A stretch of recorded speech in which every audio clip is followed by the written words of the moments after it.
جی ناظرین، میں ہوں اسلم خان اور آپ دیکھ رہے ہیں CNBC سٹی نیوز۔ اس وقت میرے ساتھ موجود ہیں جماعت اسلامی کے امیر جناب یوسف صاحب، جو کہ ان کے پاس بہت بڑا علاقہ ہے، نارتھ کراچی، نیو کراچی اور گڈا بھی شاید آپ کے ہینڈ اوور آتا ہے۔ تو آج میں وہ سوال کروں گا جو عوام اور پاکستان کے لیے ہوں گے، اور اسی خاص طور پہ پاکستان کی عوام کے لیے، کیونکہ مختلف جماعت کی پارٹیاں آپ نے دیکھا ہوا جماعتیں کہ وہ کام کرتی ہیں، لیکن انہوں نے جو کام کیا تھا شروع سے میں نے آپ کو دکھایا کہ 4K چورنگی چائے ہوں یا اللہ والی روڈ ہو یا یوسف گوٹ کا جو علاقہ توڑا گیا، اس پہ یہ بڑھ چڑھ کر حصہ لیتے ہیں، اور کوشش کروں گا کہ میں وہ آج ان سے سوالات کروں جو آپ کے لیے مناسب ہوں۔ السلام علیکم۔ وعلیکم السلام۔ یوسف صاحب یہ بتائیں کہ ابھی جو کراچی کے اندر خاص طور پہ جو ہماری صوبائی گورنمنٹ ہے، انہوں نے ایک شور مچایا ہوا ہے کرونا۔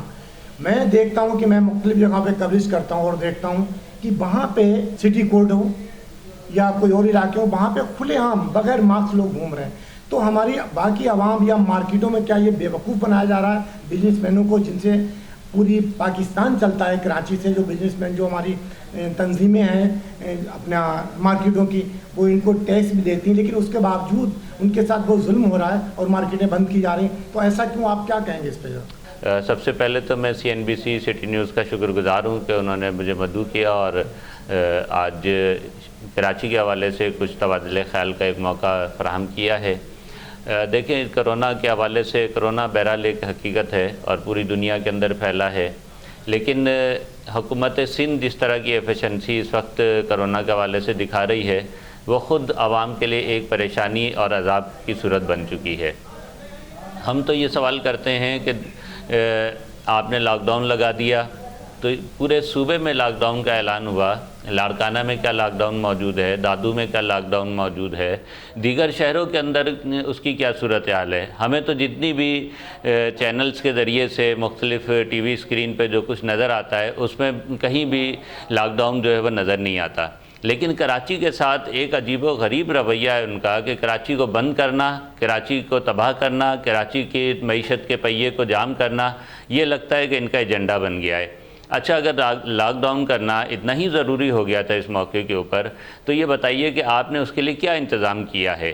یہ جو بہت بڑا غریب طبقہ ہے جو روز کماتا اور روز کھاتا ہے، اس کے لیے کیا انتظام ہوا؟ کوئی انتظام نہیں ہے، کوئی اعلان نہیں ہے۔ اگر ہم اسی طریقے سے ہم جب کرنا بیچ میں آپ کو، جی، کیونکہ اگر اسی طریقے سے ہم دیکھیں ہندوستان کے اندر لگایا گیا، لیکن ہندوستان کے اندر ہر عوام کو، یعنی ان کی 1.35 سے 40 لاکھ کی آبادی ہے، انہوں نے ہر انسان کے اکاؤنٹ میں 2 سے 3 ہزار روپے جاتے ہیں، میں نے خود یہ دیکھا ہے، اور اس کے بعد جو ہماری بات ہوتی، اور وہاں پہ 5 سے 10 kg ہر مہینے راشن دیا جاتا ہے فری۔ تو ہماری عوامیں کیوں، ہماری حکومتیں ایسا کیوں نہیں کر رہی ہیں؟ دیکھیں، میں تو یہ سمجھتا ہوں کہ اس کرونا کی آڑ کے اندر ایک کمائی کا دھندا کھول دیا گیا ہے۔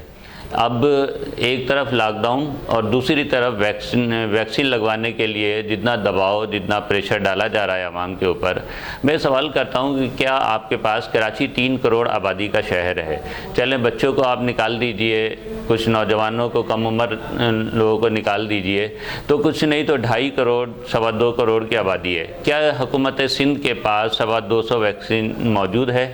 اس کی پہلی ڈوز، اس کی دوسری ڈوز کیا موجود ہے؟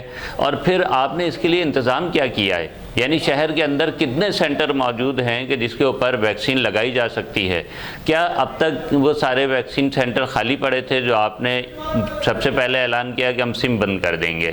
جیسے ہی سم بند کرنے کا اعلان کیا گیا کہ سم بلاک کی جائے گی جن لوگوں کے ویکسین نہیں لگوائیں گے، اس کے نتیجے کے اندر تمام سینٹر جو پہلے ہی محدود تھے اس کے اوپر بہت بڑا رش آیا۔ میں سوال کرتا ہوں وزیر اعلیٰ سندھ سے، حکومت سندھ سے، وزراء سے کہ میرے بھائی مجھے بتاؤ، جو ہزاروں لوگ وہاں موجود ہیں، آپ تو چاہتے ہیں کہ جو ہے سوشل ڈسٹینس ہونا چاہیے، آپ تو اس کی بات کرتے ہیں، لیکن جتنے سینٹر ہیں اس کے اوپر ہزاروں لوگ جو موجود ہیں، جو صبح فجر سے بھی پہلے لائنیں لگا کر وہاں کھڑے ہوتے ہیں، مجمع لگا کے کھڑے ہوتے ہیں، آخر اس کے نتیجے کے اندر کرونا پھیلے گا یا کرونا کم ہوگا، کرونا کنٹرول ہوگا؟ آپ کے تو سارے اقدامات ایسے لگتے ہیں کہ جس کے نتیجے کے اندر مزید جو ہے وہ ایک چیز اور انہوں نے اعلان کیا تھا گورنمنٹ کہ 1 لاکھ ہم انسان کو ایک دن میں لگائیں گے۔ اگر 1 لاکھ کے حساب سے لگاتے ہیں تو 3 کروڑ کی آبادی میں تو ہمیں کم سے کم 8 سے 9 مہینے 10 مہینے چاہیے ہوں گے۔ تو کیا 10 مہینے ہم شہر کو بند رکھیں گے آپ لوگ؟ بس دیکھیے یہی سوالات ہیں کہ جو ان کی کارکردگی کے اوپر، ان کے اقدامات کے اوپر اٹھتے ہیں۔ دوسرا یہ کہ کوئی سنجیدہ عمل ہمیں حکومتوں کی طرف سے نظر نہیں آ رہا۔ ایک طرف وفاقی حکومت ہے، دوسری طرف صوبائی حکومت ہے۔ یہ دونوں حکومتیں ہمیں بتائیں کہ آپ آپس میں لڑتے رہتے ہیں، عوام کنفیوز رہتے ہیں۔ ایک طرف کہا جاتا ہے ویکسین لگوائیں، دوسری طرف ایک وزیر بیٹھ کر ٹی وی چینل پہ کہتی ہے کہ اس کے بہت سائیڈ ایفیکٹ موجود ہیں اور ہم تو کوئی زبردستی نہیں کر رہے۔ تو ایک ایسا کنفیوز کیا ہوا ہے، عوام کو پریشان کیا ہوا ہے۔ مطلب یہ بھی بتائیے کہ ابھی کل میں ایک رپورٹ پڑھ رہا تھا کہ لاڑکانہ کے اندر 500 افراد کو کتوں نے کاٹا ہے، اس کی ویکسین آپ کے پاس موجود نہیں ہے، لوگ مر رہے ہیں۔ آپ نے اس کے لیے کیا اقدام کیا؟ کراچی کے اندر ہارٹ کی وجہ سے روزانہ سینکڑوں کیسز ہوتے ہیں، آپ نے کتنے ہارٹ کے جو ہے ہاسپٹل قائم کر دیے؟ دوسرا یہ بتائیے کہ کرونا پھیل رہا ہے، کرونا چلے حقیقت ہے، ساری چیزیں، آپ نے اس کے لیے ایکسٹرا کیا کوششیں کی ہیں؟ کتنے ہاسپٹلس بنا دیے ہیں، کتنے سینٹرز بنا دیے ہیں، کتنے آئسولیشن سینٹر بنائے ہیں؟ کچھ بھی نہیں کیا نا۔ آپ کا لے دے کر جو ہے وہ ایکسپو سینٹر ہے، ایکسپو سینٹر کے اندر کتنے لوگ سمجھ سکتے ہیں؟ جگہیں تو اس وقت ان کے پاس بہت ہیں، گورنمنٹ اسکول ہیں جن میں ویسے بن رہی ہیں، آپ نے دیکھا ہوگا سندھ میں بھی، کراچی میں بھی ایسی بہت سے سرکاری اسکول ہیں جن میں کوئی دیکھنے والا نہیں، وہاں بھی بنا سکتے ہیں۔ یہ دیکھیں اگر ایکسپو سینٹر کو انہوں نے کیوں؟ بالکل آپ ٹھیک کہہ رہے ہیں، اگر حکومت نیک نیتی کے ساتھ، اچھے ارادے کے ساتھ کام کرے تو بہت سارے وسائل ہمارے پاس موجود ہیں۔ دوسرا یہ کہ بہت بڑا سوال اور بھی ہے نا، وہ یہ کہ کھربوں روپے ان کو فنڈ ملا ہے کرونا ریلیف کے نام کے اوپر عالمی اداروں سے، اس کا حساب کیوں نہیں دیا جاتا؟ وہ کہاں خرچ کیا ہے، اس سے کیا چیزیں ڈیولپ ہوئی ہیں، اس سے کیا چیزیں ہوئی ہیں؟ اب تو ظاہر ہے کہ سوالات ہی سوالات ہیں۔ ویکسینیشن کے اوپر اس لیے کہ آپ کو باہر سے پیسہ مل رہا ہے، اس لیے آپ نے ویکسین لگانا ہے ضروری، اور اس کے جو ملک ویکسین دے رہے ہیں ہمیں ان پہ واضح لکھا ہوا ہے کہ میری کوئی ذمہ داری نہیں۔ جی بالکل۔ کل کو کوئی بندہ ایکسپائر ہو جاتا ہے تو اس کا کون ذمہ دار ہوگا؟ یہی ساری سوالات ہیں کہ جس کے اوپر عوام کنفیوز ہے۔ دوسرا سوال یہ بھی ہے کہ مجھے بتائیے کہ تمام صوبائی اسمبلی کے اراکین اسمبلی جو ہیں ہمارے محترم، کیا ان سب نے ان کے پاس کارڈ موجود ہے کہ انہوں نے ویکسین لگوا لی ہے، پہلی ڈوز، دوسری ڈوز؟ کیا ہمارے عدالتوں کے اندر بیٹھے ہوئے ججز صاحبہ نے کر لی ہے؟ کیا ہماری سڑکوں پر موجود قانون نافذ کرنے والے تمام ادارے جو ہیں، اس کے جو اہلکار ہیں، ان کے جو ذمہ دار ہیں، کیا انہوں نے ویکسین لگوا لی ہے؟ یہ تو حکومت کی ذمہ داری ہے نا ان کو لگانا۔ ان کو تو آپ نے کھڑا کر دیا ہے۔ آپ کہتے ہیں کہ جی ایک گاڑی کے اوپر 2 سے زیادہ افراد نہ ہوں۔ آپ کی اپنی قانون نافذ کرنے والے اداروں کی گاڑیوں میں، آپ کی اپنی گاڑیوں کے اندر، وزراء کی گاڑیوں میں تو کئی لوگ بیٹھے ہوئے ہوتے ہیں۔ آپ نے ڈبل سواری کے اوپر بھی پابندی لگا دی۔ یعنی اس طرح کے کام کیے جا رہے ہیں کہ جس کے نتیجے کے اندر انہوں نے ہٹا دیا بھی، اسی لیے کہ لوگ جانے میں ان کو پرابلم ہو رہی تھی، اس لیے ظاہر ہے کہ عوامی دباؤ پڑتا ہے تو پھر پیچھے ہٹتے ہیں۔ جب کام یکسوئی سے نہیں ہوتا، پلاننگ سے نہیں ہوتا، بس جو آپ کے من میں سما جائے، بادشاہی نظام میں بادشاہوں کے طرح سے آپ آرڈر جاری کریں، دباؤ آئے تو آپ پسپا ہو جائیں، تو یہ ایک ایسا طرز عمل ہے کہ جس کے نتیجے میں خصوصاً کراچی کے ساتھ جو ہے وہ زیادتی ہو رہی ہے، کراچی کے ساتھ ظلم ہو رہا ہے۔ یہاں لاکھوں وہ لوگ ہیں جو روز کماتے اور روز کھاتے ہیں۔ اب یوسف صاحب ساری چیزیں صحیح آپ کو بھی نظر آ رہا کہ غلط ہو رہا ہے اور آپ کو پتہ بھی، تو آپ کی جماعت اسلامی کیا اسٹیپ لے گی کراچی کے عوام کے لیے؟ آپ کیا کر رہے ہیں بیٹھے ہوئے؟ آپ کیوں نہیں ایکشن لے رہے ہیں؟ کسی نہ کسی چیز کو عوام کو روڈوں پہ کیوں نہیں نکالتے؟ کیا آپ ڈرتے ہیں یا کوئی اور مسئلے ہیں؟ کیا مسئلے ہیں بتائیں؟ اچھا دیکھیں، ہر ایشو ایسا نہیں ہوتا کہ جس کے اوپر آپ جو ہے سڑکوں پہ عوام کو لے کر آ جائیں۔ دیکھیں ہم انتشار کبھی نہیں چاہتے، لیگل طریقہ آپ استعمال کریں، ٹھیک ہے نا۔ جو کیفیت اس وقت موجود ہے عوام کرونا کی وجہ سے، آپ ابھی کال ملائیے، ابھی کال آپ کی ریسیو نہیں ہوگی دوسری طرف، لیکن آپ کو کرونا کا جو ہتھوڑا ہے وہ آپ کے سر کے اوپر پڑتا رہے گا۔ لوگ نفسیاتی طور پہ دباؤ کے اندر ہیں، لوگ پریشان ہیں کہ کدھر جائیں۔ یہ ایسی کیفیت کے اندر اگر ہم ایک احتجاج کا راستہ اختیار کر لیں تو وہ ایک اور الگ راستہ بن جاتا ہے، لیکن ہم ان کے اقدامات کے اوپر بات بھی کرتے ہیں، ان سے براہ راست بھی بات کرتے ہیں، اور میڈیا کے اوپر بھی آ کر ان کو یہ توجہ دلاتے ہیں کہ وہ اپنی چیزوں کو درست کریں، بہتر منصوبہ بندی کریں۔ آپ کو یاد ہوگا کہ گزشتہ سال جب کرونا کی وبا سندھ میں اور کراچی میں پھیلنے شروع ہوئی تھی تو جماعت اسلامی نے صوبائی حکومت کے ساتھ مل کے کام کرنے کا عزم کیا۔ ہم نے کہا کہ آپ آگے بڑھیے، ہم آپ کا ہر طرح سے تعاون کریں گے، جو بھی ریلیف کا کام ہے اس کے اندر بھی ہم آپ کے ساتھ کھڑے ہوں گے، جہاں جہاں فیسیلیٹیٹ ہم کر سکیں گے۔ ہم نے یہ بھی اعلان کیا کہ جتنے ہمارے ہاسپٹل ہیں جتنی ہماری ایمبولینسز ہیں، ہمارے جو وسائل ہیں، ہم سب حکومت کے حوالے کرنے کے لیے تیار ہیں۔ ہم یہ سمجھے کہ ہمارے وزیر اعلیٰ صاحب، ہماری صوبائی حکومت اس معاملے کے اندر تو کم سے کم سنجیدگی کا مظاہرہ کریں گے، اس کے اندر کرپشن سے جو ہے اپنے آپ کو بچا کر رکھیں گے، اس کو اللہ کا عذاب سمجھتے ہوئے ذرا ایسی اپنے اوپر کوئی ایسی کیفیت طاری کریں گے کہ پیچھے کی زندگی کو چھوڑ کر آگے کا نیا سفر شروع کریں گے اور بہتر سفر کریں گے۔ لیکن کچھ ہی دنوں بعد اندازہ ہوا کہ ان کو تو ان ساری چیزوں سے کوئی دلچسپی نہیں ہے اور وہ کچھ نہیں کرنا چاہتے، تو پھر ہم نے بھی تعاون کا ہاتھ کھینچا اور ہم نے بھی الگ آ کر کھڑے ہوئے۔ ہم اس کے اندر عوام کے سامنے خراب ہونا نہیں چاہتے تھے، اس لیے دیکھیں اس وقت ضرورت اس بات کی ہے کہ کاروبار کو کھولا جائے، ایسی SOPs بنائی جائیں جس کے نتیجے کے اندر کورونا کنٹرول ہو سکے، ایسے اور دوسرا یہ کہ حکومت کسی چیز کی ذمہ داری تو لے نا، کہ ویکسین ہے اس کی ذمہ داری لیں۔ آپ نے ہر طرح کی ویکسین، آپ کو دنیا میں جہاں سے جو ویکسین مل رہی ہے وہ آپ لگاتے جا رہے ہیں۔ اب ویکسین لگوا لی میں سعودیہ جانا چاہتا ہوں، ویزا لیتا ہوں، وہ کہتے ہیں جی یہ والی آپ نے ویکسین لگائی ہے، اس کے اوپر تو آپ کو ویزا جاری نہیں ہو سکتا۔ اچھا آپ وہ لگوا لیجئے، دوسری لگوائیے، آپ انگلینڈ جانا چاہتے ہیں، وہ کہتے ہیں آپ کا اس کے اوپر آپ کو نہیں سفر کر سکتے۔ ایک طرف یہ سب اور عوام کو پھیلایا جا رہا قوم پرستی کی طرف، یہ انہوں نے یعنی 1 تاریخ سے لے کے 8 تاریخ تک کا اعلان کیا کہ کرونا کا مسئلہ چل رہا ہے، لیکن محرم جس دن سے شروع ہو رہے ہیں اس دن سے انہوں نے کہا کہ 9 تاریخ سے ہٹا رہے ہیں۔ تو یہاں پہ بھی یہ جو طبقے ہیں، ایک اہل تشیع حضرات ہیں، کچھ سنی حضرات ہیں، تو ان میں بھی وہ پائی جاتی کہ اگر میڈیا یہ بات کہتی تو میڈیا پہ الزام لگاتے کہ آپ تعصب پھیلا رہے ہیں۔ تو یہ تو تعصب گورنمنٹ خود پھیلا رہی ہے کہ آپ 1 تاریخ سے 8 تاریخ تک لگا رہے ہیں، 9 تاریخ سے آپ ختم کر رہے ہیں۔ کیا محرم کے اندر کرونا سو جائے گا بیٹھ کے؟ اور ابھی کرونا جاگا ہوا ہے۔ یہ کرونا بھی عجیب و غریب عقل مند قسم کا کرونا ہے جو مختلف موقعوں پہ اٹھتا ہے، کبھی غائب ہو جاتا ہے، کبھی آ جاتا ہے۔ عید الفطر ہو، رمضان المبارک ہو، حج کا موقع ہو، عید الاضحیٰ کا موقع ہو، اسلامی شعار جب ادا کرنا ہو پوری امت مسلمہ کو، اللہ اور اس کے رسول سے محبت کرنے والوں کو، تو یہ کرونا جو ہے ایک دم بڑھنے شروع ہو جاتا ہے، لاک ڈاؤن ہو جاتا ہے، سوشل ڈسٹینسز سامنے آنے لگ جاتی ہے، ساری SOPs سامنے آتی ہیں۔ لیکن جیسے وہ گزرتا ہے تو اس کے بعد ان کے کرونا جو ہے سونے لگ جاتا ہے۔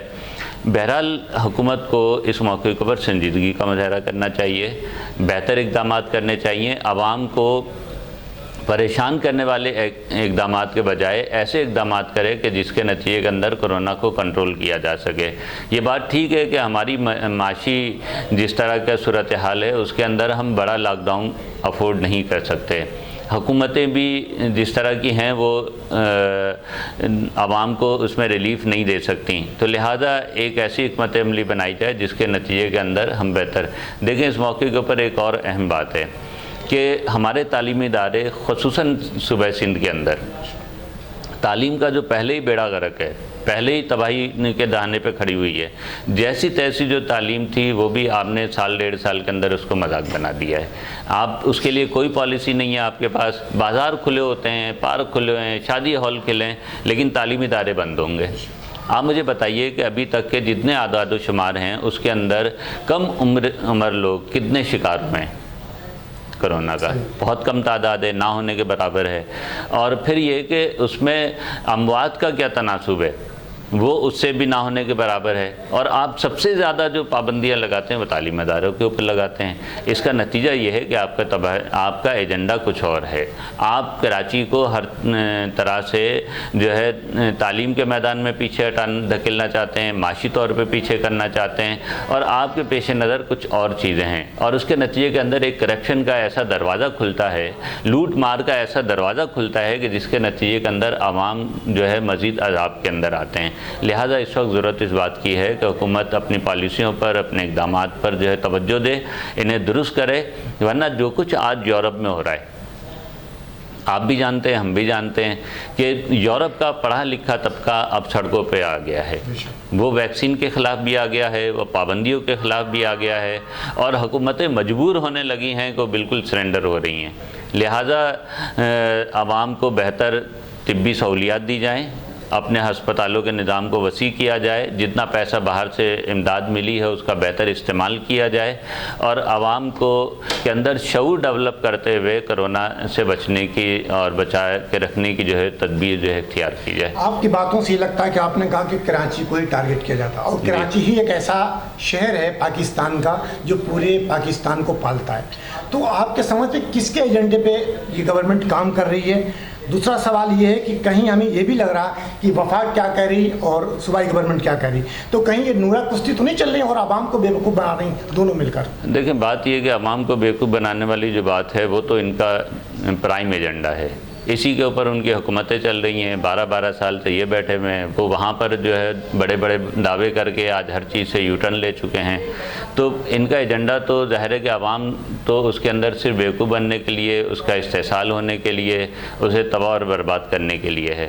اصل معاملہ یہ ہے کہ وہ اپنی دنیا کو بہتر کرنا چاہتے ہیں، باقی عوام جو ہے پاکستان کی اس کو وہ جس حال میں رہے اس سے ان کو کوئی سروکار نہیں ہے، لہذا اس وقت ضرورت اس بات کی ہے کہ ہماری حکومتیں اگر ان کے پاس کوئی بیرونی ایجنڈا ہے کہ جس کے نتیجے کے اندر اپنی معیشت کو تباہ کرنا ہے تو خدا را وہ اس سے باز آئیں اور بہتر فیصلے کر کے جو ہے اپنی معیشت کو بھی بہتر کریں، اپنی تعلیمی نظام کو بھی بہتر کریں، ورنہ جیسا گیپ اس وقت پیدا ہو چکا ہے معاشرے پاکستان کے اندر اور خصوصاً کراچی کے اندر، ہم سالوں پیچھے جا چکے ہیں۔ تو ایسی کیفیت کے اندر تو ضرورت اس بات کی ہے کہ حکومت کراچی کے اوپر بھی رحم کرے، کراچی کو بھی اپنا سمجھے، کراچی کے لوگوں کو بھی جو ہے جینے کا حق دے۔ میں یہ سمجھتا ہوں کہ کراچی کے لوگوں سے تعلیم کا حق چھین لیا گیا ہے، کراچی کے لوگوں سے جو ہے علاج معالجے کا حق چھین لیا گیا ہے، کراچی سے جینے کا حق جو ہے چھین لیا گیا ہے۔ تو یہ کیفیت جو ہے اس کے نتیجے کے اندر ایک رد عمل ہوگا، اور وہ رد عمل جو ہے ایسا ہوگا کہ جس کے نتیجے کے اندر یہ حکومتیں اس کو سہ نہیں سکیں گی، لہذا ابھی ہی عقل کے ناخن لیں اور کراچی کے اوپر رحم کریں اور کراچی کو آگے بڑھنے دیں۔ آخری سوال یوسف صاحب ہمارا یہ ہے اب کہ جماعت اسلامی اب الیکشن آنے والے ہیں، جی جماعت اسلامی نے کیا تیاری کی پورے پاکستان میں، خاص طور پہ کراچی میں آپ بیٹھے ہوئے ہیں، تو کیا آپ سمجھتے ہیں کہ کراچی میں آپ کچھ سیٹیں لے سکتے ہیں، آپ حکومت میں آ سکتے ہیں؟ کوئی ایسا کوئی آپ نے کوئی ایجنڈا اپنا اور کوئی ایسی مہم شروع کی، کیا کہیں؟ دیکھیں کراچی ہم تو ہماری جو کیفیت ہے خصوصاً جماعت اسلامی، کیا آپ کی ابھی تک؟ جماعت اسلامی تو ظاہر ہے کہ مستقل فیلڈ کے اندر موجود ہوتی ہے، چاہے وہ دعوت کا میدان ہو، چاہے وہ خدمت کا میدان ہو، چاہے بین الاقوامی ایشوز ہوں۔ آپ مجھے بتائیے کون سا دائرہ ہے کہ جس میں جماعت اسلامی ایک واضح موقف نہ رکھتی ہو اور اس موقف کے ساتھ تحرک نہ رکھتی ہو؟ ان دونوں دائروں کے اندر الحمدللہ کراچی کے اگر مسائل بڑے ہیں تو جماعت اسلامی ایک توانا آواز بن کر جو ہے وہ سامنے آئی ہے، لوگ اس کو محسوس کرتے ہیں، لوگ اس کو جو ہے وہ مانتے ہیں کہ اس وقت کراچی کے اندر حقیقی آواز اگر کوئی ہے کراچی کی تو جماعت اسلامی ہے۔ یہ کیفیت کم سے کم 85 کے بعد پہلی مرتبہ کراچی کے اندر یہ صورتحال نظر آئی ہے کہ لوگ جماعت اسلامی کی طرف امید کی نگاہوں سے دیکھتے ہیں۔ الحمدللہ ہم نے اپنے کینڈیڈیٹ جو بلدیاتی کینڈیڈیٹ ہیں اس کا اعلان کر چکے ہیں، وہ لوگ فیلڈ کے اندر موجود ہیں، عوامی مسائل کو بھی اجاگر کرتے ہیں، انتظامیہ سے رابطے میں بھی رہتے ہیں اور عوام کے مسائل حل کرنے کے لیے سرگرم رہتے ہیں۔ ہمارا کام یہ ہے کہ ہم فیلڈ کے اندر موجود ہوں، عوام کی خدمت بھی کریں، عوامی ایشوز کے اوپر بات بھی کریں، اور ایک حقیقی طور پر جو کسی پارٹی کو جو موقف اختیار کرنا چاہیے شہر کے لیے وہ کریں۔ باقی فیصلہ تو بہرحال عوام کو کرنا ہے۔ اگر عوام دوبارہ ایسی ہی زندگی گزارنا چاہتی ہے، ایسے ہی کراچی کو دیکھنا چاہتی ہے، تو اس کے لیے بہترین آپشن پی ٹی آئی ہے، اس کے لیے بہترین آپشن جو ہے وہ پیپلز پارٹی اور ایم کیو ایم ہے۔ لیکن اگر کراچی کی قسمت کو اور تقدیر کو بدلنا چاہتے ہیں تو اس کے لیے واحد آپشن جو ہے جماعت اسلامی ہے۔ اس لیے یہ بات کہتا ہوں کہ ہم کراچی نے میر افغانی کا بھی دور دیکھا ہے، نعمت اللہ خان کا بھی دور دیکھا ہے۔ کراچی ترقی کر رہا تھا اور ہر دائرے کے اندر ترقی کر رہا تھا، ہر شعبے کے اندر ترقی کر رہا تھا، اور ہر دیکھنے والا چاہے ہمارا اپنا تھا یا مخالف تھا یا کسی اس سے بھی تعلق رکھنے والا تھا، وہ کراچی کے بارے میں یہ تاثر قائم تھا اس کا کہ کراچی ترقی کر رہا ہے، کراچی آگے بڑھ رہا ہے، تعلیمی میدان کے اندر، ٹرانسپورٹ کے نظام کے اندر، تفریحی مقامات کے لحاظ سے، سڑکوں کے لحاظ سے، سیوریج کے نظام کے لحاظ سے، پانی کے نظام کے لحاظ سے، بجلی کے نظام کے لحاظ سے الحمدللہ کراچی کے اندر ایک ایسا معاملہ تھا کہ اگر یہ تسلسل چلتا رہتا تو جس طرح آج ترکی کے اندر ترقی ہے،